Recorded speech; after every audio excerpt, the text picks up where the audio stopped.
پاکستان جیسا کمزور معیشت والا ملک کیسے ایٹمی طاقت بن گیا؟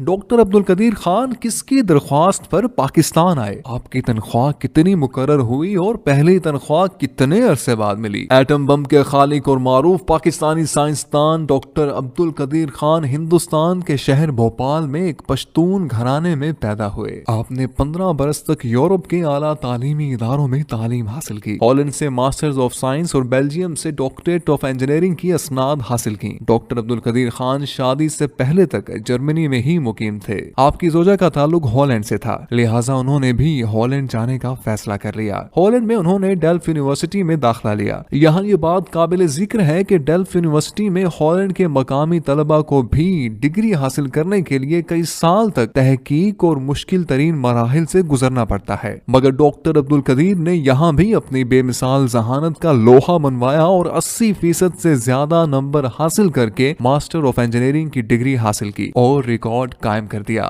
بعد ازاں وہ کچھ عرصہ مشہور پروفیسر برگزر کے ساتھ بطور اسسٹنٹ کام کرتے رہے۔ ان کی صحبت میں رہ کر آپ کی تخلیقی صلاحیتوں کو مزید جلا ملی۔ دلچسپ بات یہ ہے کہ ڈاکٹر عبدالقدیر خان پر ہالینڈ کی حکومت نے اہم معلومات چرانے کے الزام میں مقدمہ بھی دائر کیا، لیکن ڈاکٹر عبدالقدیر خان کی خوش قسمتی تھی کہ جب ہالینڈ، بیلجیم، برطانیہ اور جرمنی کے پروفیسرز نے ان الزامات کا جائزہ لیا تو انہوں نے ڈاکٹر عبدالقدیر خان کو بری کرنے کی سفارش کرتے ہوئے کہا کہ جن معلومات کو چرانے کی بنا پر مقدمہ دائر کیا گیا ہے وہ تو عام کتابوں میں بھی موجود ہیں، جس کے بعد ہالینڈ کی عدالت عالیہ نے ان کو باعزت بری کر دیا۔ آپ 31 مئی 1976 کو پاکستان کے اس وقت کے وزیر اعظم ذوالفقار علی بھٹو کی دعوت پر پاکستان تشریف لائے اور انجینئرنگ ریسرچ لیبارٹریز کے نام سے پاکستانی ایٹمی پروگرام پر کام شروع کیا۔ بعد ازاں 1 مئی 1981 کو اس ادارے کا نام صدر پاکستان جنرل محمد ضیاء الحق نے تبدیل کر کے doctor A.Q. Khan research laboratories رکھ دیا۔ یہ ادارہ پاکستان میں یورینیم کی افزودگی میں نمایاں مقام رکھتا ہے۔ ایٹمی طاقت بننے کی کہانی ڈاکٹر عبدالقدیر خان کی زبانی کچھ یوں ہے۔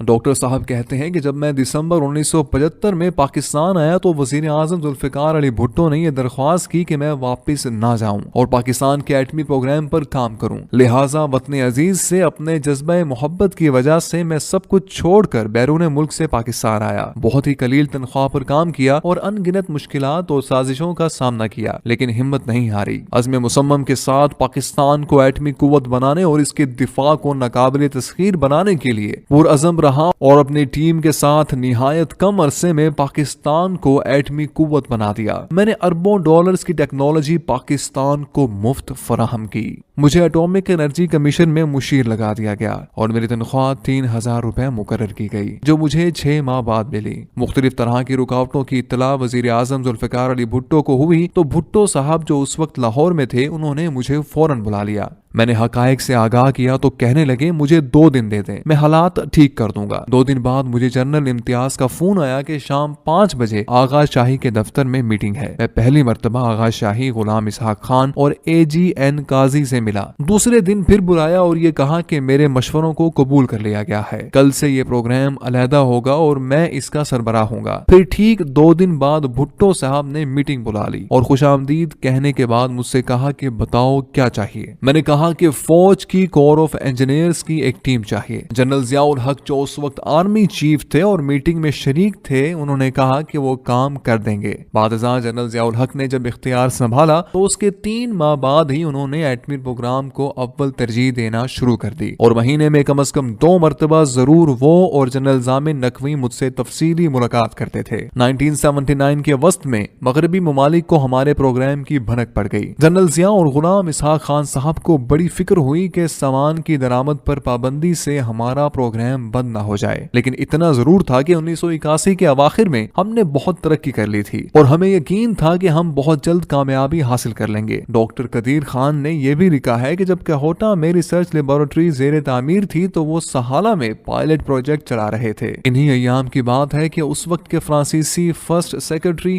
فوکو کوہٹا کے ممنوعہ علاقے میں بغیر اجازت گھس آئے تھے، جس پر ان کی مار کٹائی ہوئی اور پتا چلا کہ وہ CIA کے لیے کام کرتے ہیں۔ انہوں نے تہران میں اپنے CIA باس کو لکھا کہ کہوٹا میں کچھ عجیب و غریب ہو رہا ہے۔ ڈاکٹر صاحب رقم تراز ہیں کہ 1983 میں ہم نے کئی کولڈ ٹیسٹ کیے اور وہ بہت امید افزا تھے۔ 1984 میں ہم نے مزید ٹیسٹ کیے اور ہمیں یقین ہو گیا کہ اب ہم کامیابی کے قریب ہیں۔ جنرل ضیاء الحق نے میرے سامنے آغا شاہی اور بعد میں صاحبزادہ یعقوب علی خان کو بھی سختی سے ہدایت کر دی تھی کہ وہ کسی بھی ملک سے ایٹمی پروگرام پر قطعی بات نہ کریں، بلکہ صاف کہہ دیں کہ یہ بات آپ ضیاء الحق کے ساتھ کریں۔ ڈاکٹر صاحب فرماتے ہیں کہ حقیقت یہ ہے کہ ایٹمی پروگرام میرے مشورے پر ذوالفقار علی بھٹو نے شروع کیا، لیکن یہ بھی حقیقت ہے کہ ان کی وفات کے بعد صدر ضیاء الحق اور غلام اسحاق خان مغربی دباؤ رد نہ کرتے تو بھی ہمارا پروگرام ختم نہ ہو سکتا تھا۔ ڈاکٹر عبد القدیر خان وہ مایاناز سائنسدان ہیں کہ جنہوں نے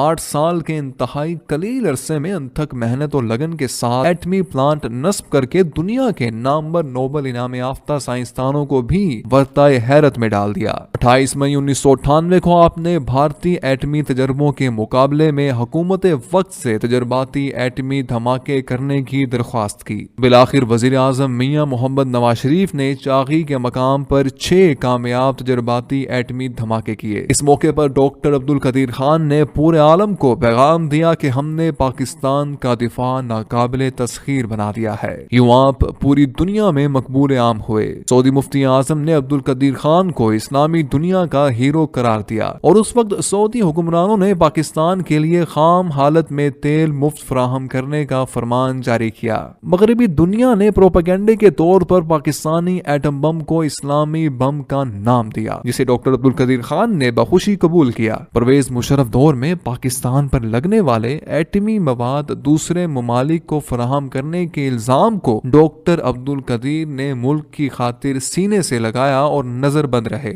ڈاکٹر عبد القدیر صاحب بہت اچھے لکھاری بھی ہیں، ادب سے آپ کو گہرا لگاؤ ہے۔ یہ ان کے اپنے ہی اشعار ہیں جن کو انہوں نے اپنے دکھ اور کرب کے اظہار کا ذریعہ بنانے کی کوشش کی ہے۔ اس قدر مشکلیں جھیلنے اور بعد ازاں مسلسل نظر بندی کے بعد یہ کہنے پر مجبور ہو گئے، اس ملک کے بے مثال میں ایک مجھ کو چھوڑ کر ہر شخص بے مثال ہے اور با کمال ہے۔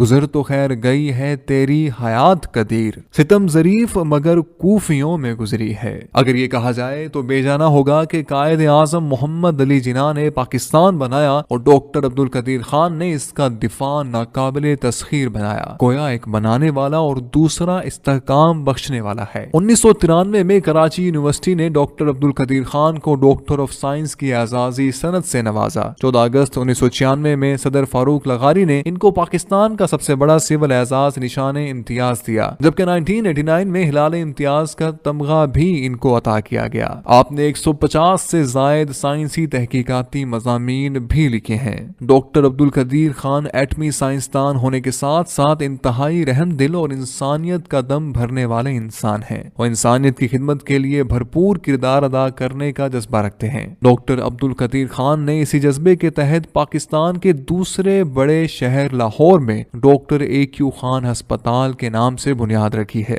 ان کا یہ جذبہ انتہائی قابل تحسین ہے کہ وہ تمام تر مشکلات کے باوجود پاکستانی قوم کے لیے اپنی تمام تر صلاحیتیں صرف کرنا چاہتے ہیں۔ ڈاکٹر عبد القدیر خان کی زیر قیادت زندہ دلوں کے شہر لاہور میں مینار پاکستان کے سائے تلے اور بادشاہی مسجد کے پہلو میں 7 منزلہ عمارت پر مشتمل ڈاکٹر AQ خان ہسپتال تعمیر کیا جا رہا ہے۔ اس ہسپتال کا کل رقبہ 16 کنال پر محیط ہے۔ ہسپتال کی تعمیر کا تخمینہ تقریباً 100 کروڑ روپے ہے۔ 300 بستروں پر مشتمل یہ ہسپتال غریب اور مستحق مریضوں کو کسی تفریق و امتیاز کے بغیر ہر طرح کے امراض کے علاج کے لیے بین الاقوامی معیار کی سہولیات ایک ہی چھت تلے فراہم